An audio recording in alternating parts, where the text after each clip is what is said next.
बिस्मिल्लाहिर्रहमानिर्रहीम। अस्सलामुअलैकुम। शुरू करती हूँ अल्लाह ताला की बाबरकत नाम से, जिनका कोई शरीक नहीं। वेलकम करती हूँ आपको अपने चैनल पर, इस दिली दुआ के साथ कि अल्लाह ताला हमारे रिस्क में, हमारे जायकों में बरकत अता फरमा दे। आमीन सुम्मा आमीन।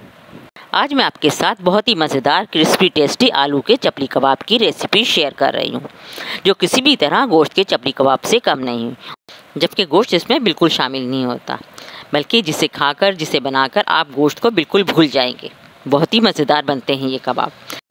अगर आपने भी वीडियो फुल वॉच करके रेसिपी को स्टेप बाय स्टेप फॉलो किया और ये चपली कबाब बनाए, तो आपके चपली कबाब इंशाल्लाह बहुत मज़ेदार बनेंगे, बल्कि हमारे चपली कबाब से भी ज़्यादा मज़ेदार बनेंगे। तो अब हम अपनी रेसिपी की तरफ चलते हैं। बिस्मिल्लाहिर्रहमानिर्रहीम। आलू के बहुत ही मज़ेदार पॉपुलर स्पेशल चपली कबाब बनाने के लिए मैंने यहाँ पे 1 किलो आलू ले लिए, जिन्हें मैंने अच्छे से छील लिया है। छीलते वक्त मैंने इसे पानी में इसलिए रखा है ताकि इसका कलर ख़राब ना हो। अब मैं इसे ग्रेट कर लूँगी। ग्रेट करने से पहले मैं इसमें ठंडा चिल पानी ऐड कर रही हूँ। अब मैं इसे ग्रेटर की मदद से ग्रेट कर रही हूँ।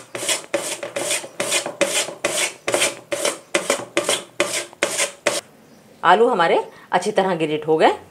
ये ठंडा पानी था, लेकिन इसमें अब मैं बर्फ़ भी ऐड कर रही हूँ ताकि ये और मज़ीद ठंडा हो जाए, चिल ठंडा हो जाए।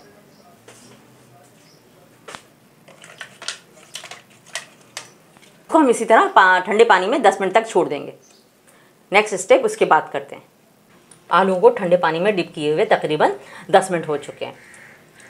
अब हम इसको पानी से निकाल लेंगे और स्कैनर में डाल के इसे छान लेंगे अच्छे से, ताकि इसका सारा स्टार्च जो है वो निकल जाए।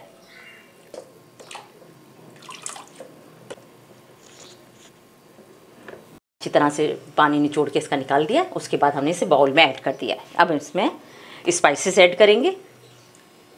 साबुत धनिया है, जिसे हमने कूट लिया है।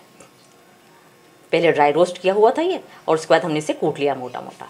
इसके साथ चाट मसाला है 1 टीस्पून, और ½ टीस्पून इसमें गरम मसाला है, और साबुत धनिया हमारा 2 टेबल स्पून था। बिस्मिल्लाहिर्रहमानिर्रहीम। ये सब इसमें चला गया। कूटा हुआ अनारदाना है। अनारदाने में डस्ट बहुत होती है। अगर आपके अनारदाने में भी डस्ट हो तो इसे धो लीजिएगा, और धो के इसको ड्राई करके और उसके बाद कूट लीजिएगा। इसके अलावा ज़ीरा पाउडर है। अनारदाना हमारा 1 टेबल स्पून है। ज़ीरा पाउडर है, ये भी 1 टेबल स्पून है। कुटी लाल मिर्च, चिली फ्लेक्स, या आप अपने टेस्ट के अकॉर्डिंग यूज़ कीजिएगा। नमक भी अपने टेस्ट के हिसाब से जाएगा। ये थोड़ा हमने काला नमक लिया है। ये सब भी इसमें ऐड कर देंगे।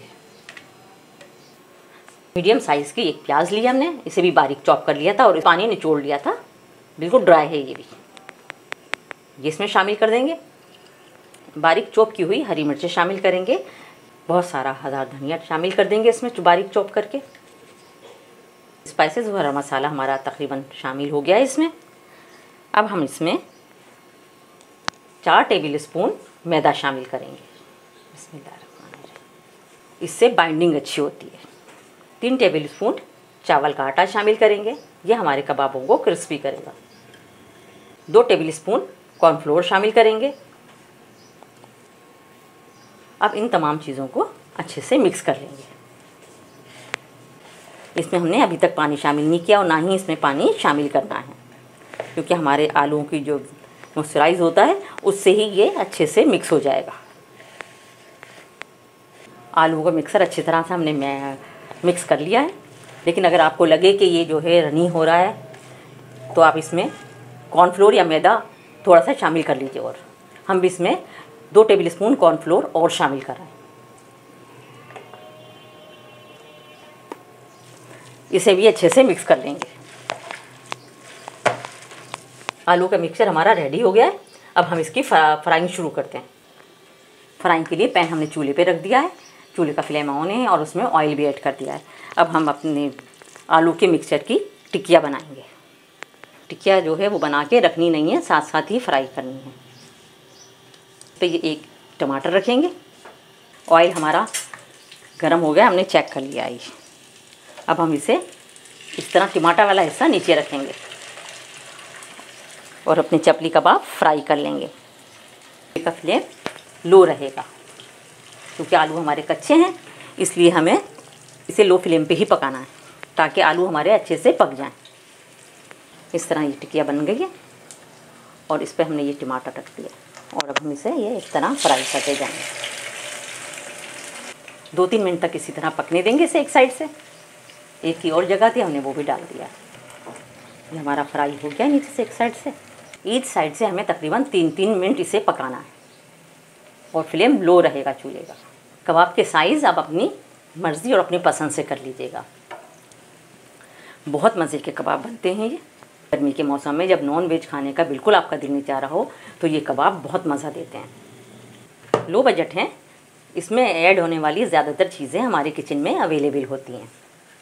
अलट पलट कर ये दोनों तरफ से इसे अच्छा सा कलर दे देंगे, लेकिन तकरीबन 3-3 मिनट हमें ईच साइड से इसे पकाना अच्छी तरह, क्योंकि हमारे आलू कच्चे हैं। सिर्फ इन्हें कलर नहीं देना, अच्छे से पकाना भी है, तो चूल्हे का फ्लेम भी लो ही रहेगा। आलू के मज़ेदार से चपली कबाब हमारे रेडी हो गए। अब हम इसे निकाल लेते हैं। इसे निकाल के हम ये टिश्यू पे रख देते हैं। कबाब हमने निकाल लिए और अब हम बाकी कबाब भी इसी तरह फ्राई कर लेते हैं। मज़ेदार चपली कबाब हमारे रेडी हो गए हैं। देखिए माशाल्लाह कितनी अच्छी लुक आई है, कितने अच्छे दिखने में लग रहे हैं। कहीं से भी नहीं लग रहा कि इन चपली कबाबों में गोश्त इस्तेमाल नहीं हुआ है। ज़रूर ट्राई कीजिएगा, इंशाल्लाह आपके तमाम घर वालों को ये बहुत पसंद आएंगे। गर्मी के मौसम के लिए बहुत बेस्ट है। आप इसे नान, चपाती, पराठे सबके साथ सर्व कर सकते हैं और इन्जॉय कर सकते हैं। एक दफ़ा हमने ट्राई कर लिया तो इंशाल्लाह बार बार इसकी फरमाइश आएगी आपके पास और आप बार बार बनाएंगे और इन्जॉय करेंगे। इतने अच्छे ये देखने में लग रहे हैं, उससे कहीं ज़्यादा अच्छे ये खाने में हैं। टेस्टी हैं, यमी हैं, स्पाइसी हैं। रेसिपी फुल वॉच करके स्टेप बाय स्टेप फॉलो कीजिएगा। कोई भी स्टेप आपसे मिस नहीं होना चाहिए। अगर कोई स्टेप मिस हो गया तो आपको रिज़ल्ट वो नहीं मिलेगा जो मिलना चाहिए। इसके साथ ही फ्रेंड, अगर आपको मेरी आज की रेसिपी पसंद आई है तो उसे लाइक और शेयर कीजिए। चैनल पर अगर नए हैं तो चैनल को ज़रूर सब्सक्राइब कर लीजिएगा। साथ ही बेल आइकन पर भी क्लिक कर लीजिएगा ताकि हर नई आने वाली वीडियो का नोटिफिकेशन आपको बर वक्त मिलता रहे और कोई वीडियो आपकी मिस ना हो। कमेंट्स बॉक्स में अपना फीडबैक देना बिल्कुल मत भूलिएगा। हो सके तो ये भी बता दीजिएगा कि आप हमारी रेसिपी कहाँ से वॉच कर रहे हैं। आप हमें इंस्टाग्राम और फेसबुक पे भी फॉलो कर सकते हैं, लिंक्स डिस्क्रिप्शन बॉक्स में मौजूद है। अपना, अपने प्यारों का और अपने चाहने वालों का बहुत ख्याल रखिएगा। मुझे, मेरी फैमिली को और मेरी कंट्री को अपनी दुआओं में शामिल रखिएगा। मिलते रहेंगे इंशाल्लाह नई नई रेसिपीज़, नए नए व्लॉग्स और नई नई रेमेडीज़ के साथ। तब तक के लिए थैंक यू फॉर वॉचिंग। अल्लाह हाफिज़।